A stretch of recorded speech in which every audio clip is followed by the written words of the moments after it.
Hoje é dia de análise ao setor tecnológico. Para tal, contamos com Nuno Ribeiro. Nuno, boa tarde, bem-vindo.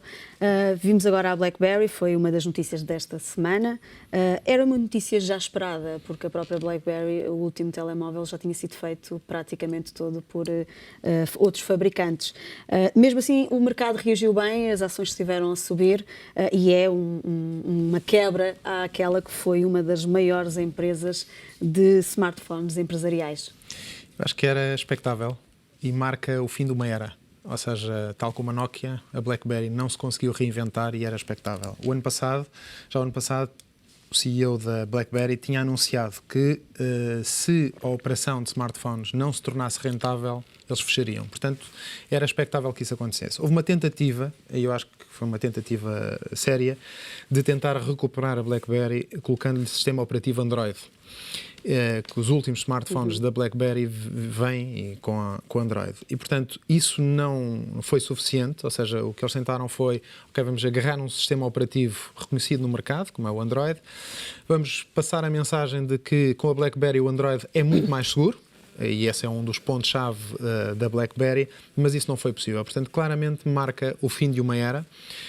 As vendas eram baixíssimas face àquilo que são os exemplos da Apple e da Samsung e, portanto, é o fim da história de uma empresa que marcou, de facto, aquilo que foi a indústria dos smartphones e o início dos smartphones, mas não aquilo que foi a massificação e a grande utilização dos smartphones. A empresa vai agora dedicar-se exclusivamente ao software e serviços.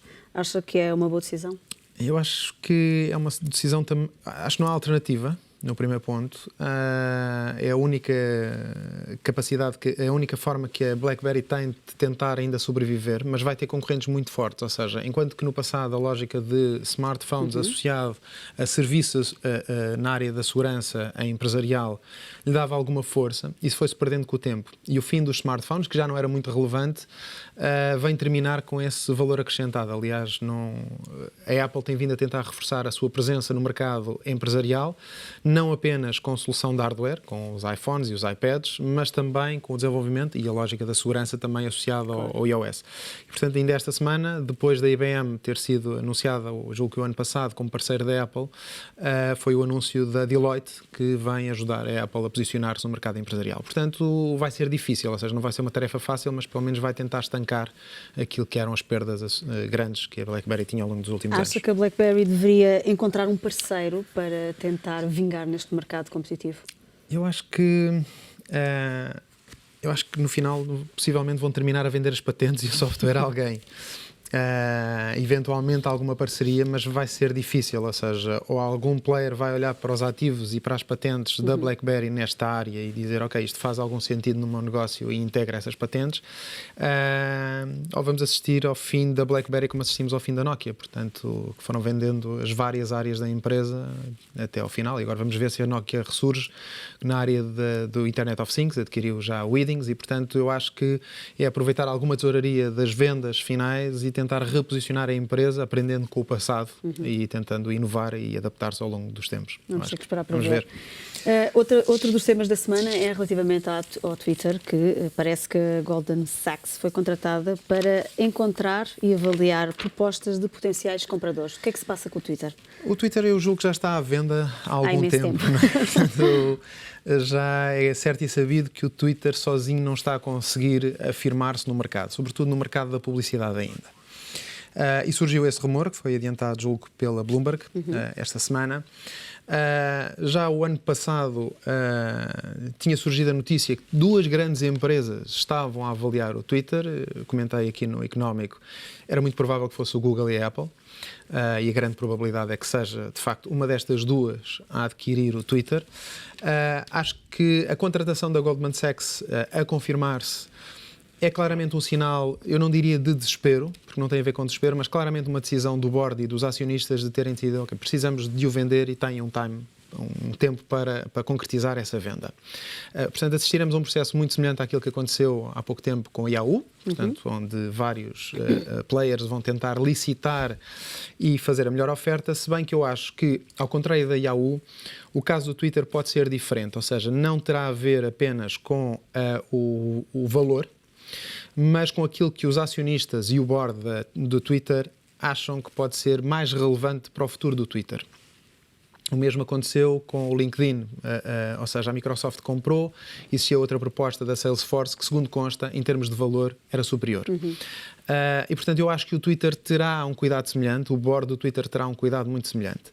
É uma questão de tempo, o Twitter é uma grande plataforma, portanto, eu acho que do lado da Apple faz muito sentido uma compra do Twitter, ou seja, ganha uma plataforma de distribuição de conteúdos. A Apple é conhecida por ser já um bom player nestas áreas, ou seja, iniciou-se com o Twitter, com o iTunes na distribuição de música, que já distribui filmes, que já distribui aplicações, que já distribui livros. E o Twitter tem dois eixos, ou seja, tem um eixo social, portanto, uma plataforma de mídia social associado muito aos mídia e às breaking news. E aqui é muito mais forte do que o Facebook, portanto, claramente na área de breaking news o Twitter faz essa distinção. Há um outro ponto muito relevante relativamente ao Twitter, o Twitter tem vindo a adquirir direitos de distribuição de vídeo e televisivos. O caso dos direitos desportivos, o caso de parcerias com a Bloomberg, ou seja, é possível ver numa Apple TV alguns programas da Bloomberg com o feed de tweet associado àquele programa. Portanto, é uma nova experiência de televisão, sabendo nós que a Apple está a investir nessa área da televisão e a querer reforçar a sua posição através da Apple TV e de novos serviços, pode fazer muito sentido para a Apple esta aquisição. E eu espero que seja a Apple a adquirir. Eu, desde 2013, que apostei com os meus colegas que a Apple ia comprar o Twitter, portanto, eu torço pela Apple, obviamente. Do lado do Google, ou seja, o Google é o candidato que, a concretizar esta aquisição, mais rapidamente vai valorizar, vai conseguir rentabilizar o Twitter. Porque tem uma máquina muito forte na área da publicidade, ou seja, se amanhã na seleção do AdWords, para quem está a comprar publicidade, aparecer o canal Twitter, muito rapidamente o Twitter entra no processo de compra. E, portanto, mais rapidamente poderá rentabilizar essa compra. Eu acho é que Larry Page, neste momento, o CEO da Google e fundador da Google, está com a cabeça noutro sítio. Já não está com a cabeça nos mídias sociais. O Google não é propriamente conhecido por ter uma boa experiência na área de mídias sociais, com o Google Plus, e eles próprios, o Sergey Brin, que liderou o processo do Google Plus, vem dizer que foi um erro, porque a Google, mesmo a cabeça deles e eles enquanto pessoas, não são propriamente pessoas muito sociais. E, portanto, eu acho que a Google hoje está muito mais longe de comprar o Twitter do que esteve aqui há uns tempos. A questão é, pode fazer sentido, sobretudo, nesta lógica de rentabilização da área da publicidade e travar um player como a Apple de o poder fazer. E, portanto, essa pode ser a lógica. Outro player que pode olhar para o Twitter é o Facebook. Eu acho pouco provável, mas Mark Zuckerberg normalmente surpreende-nos a todos. Seria um pouco concorrência, não?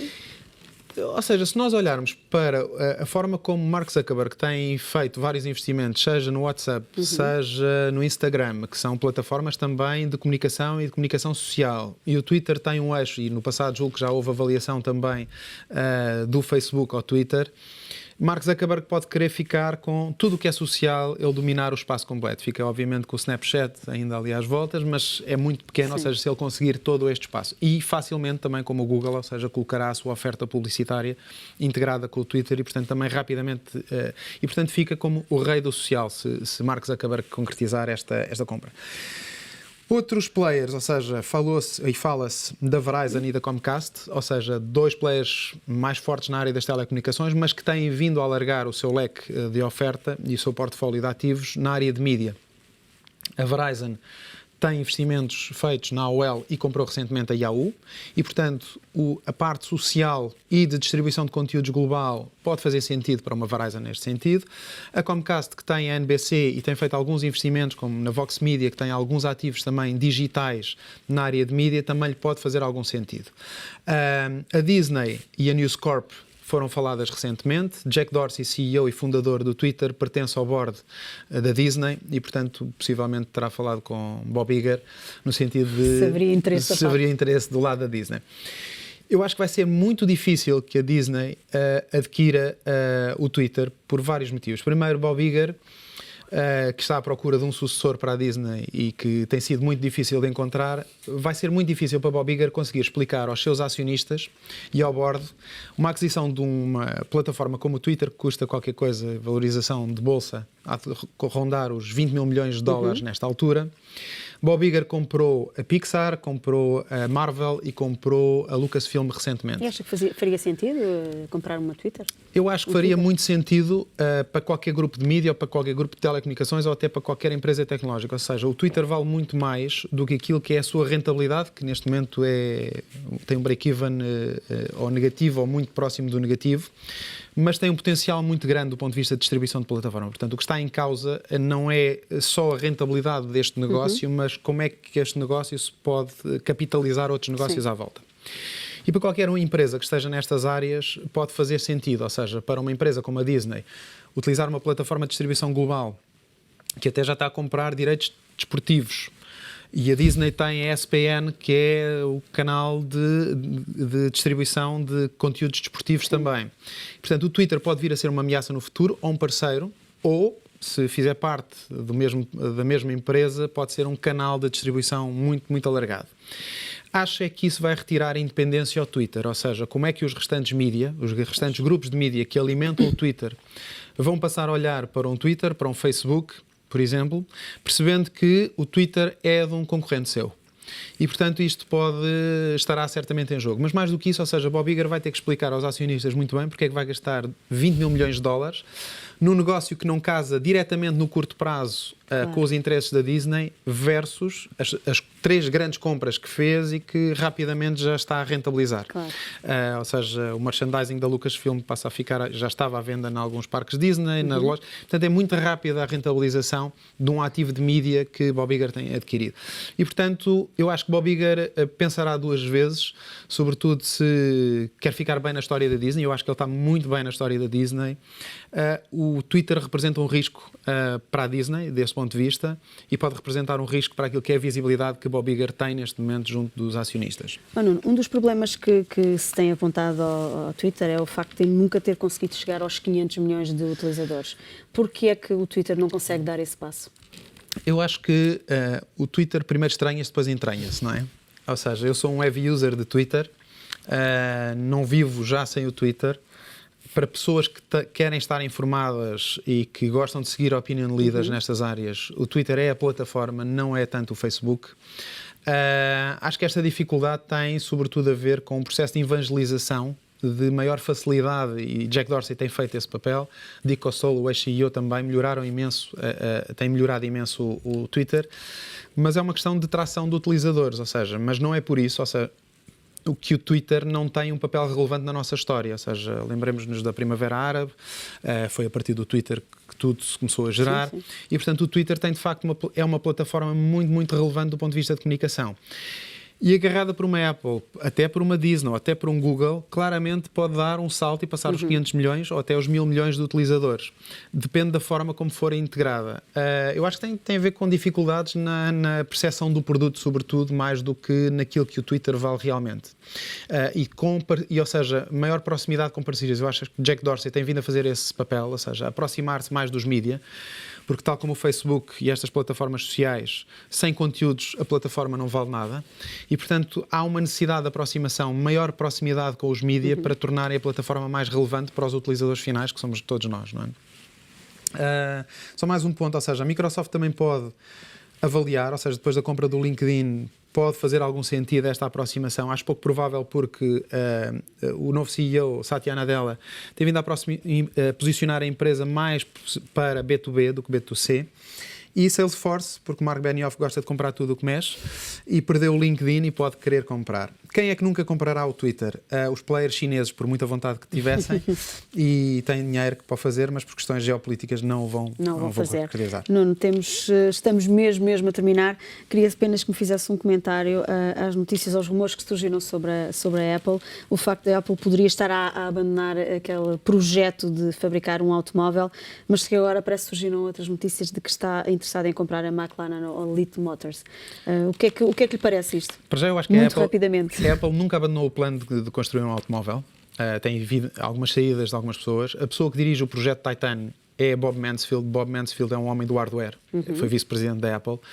E, portanto, estamos a falar de hardware. E por isso é que Tim Cook o colocou lá. Exato. Portanto, quando Bob Mansfield sair, aí se calhar faz algum sentido equacionar isso. Portanto, enquanto Bob Mansfield liderar este projeto, não há sinal de que haja o fim do carro. E a Apple é uma empresa muito determinada, ou seja, pode demorar 1 ano, 2 anos, 5 anos, 10 anos, mas tem o plano completamente definido. A possível compra da McLaren Applied Technologies é o eixo tecnológico da McLaren, ou seja, os carros de Fórmula 1 têm muita tecnologia associada ao automóvel e o carro de uma Apple ou de um Google, até de um Uber ou até de uma Tesla, cada vez tem mais tecnologia e, portanto, é comprar conhecimento nesta área. A Leap Motors é um novo carro, ainda é um protótipo, com 2 rodas, portanto, entre uma scooter e um automóvel e, portanto, pode ser interessante naquilo que é a facilidade da mobilidade nas cidades.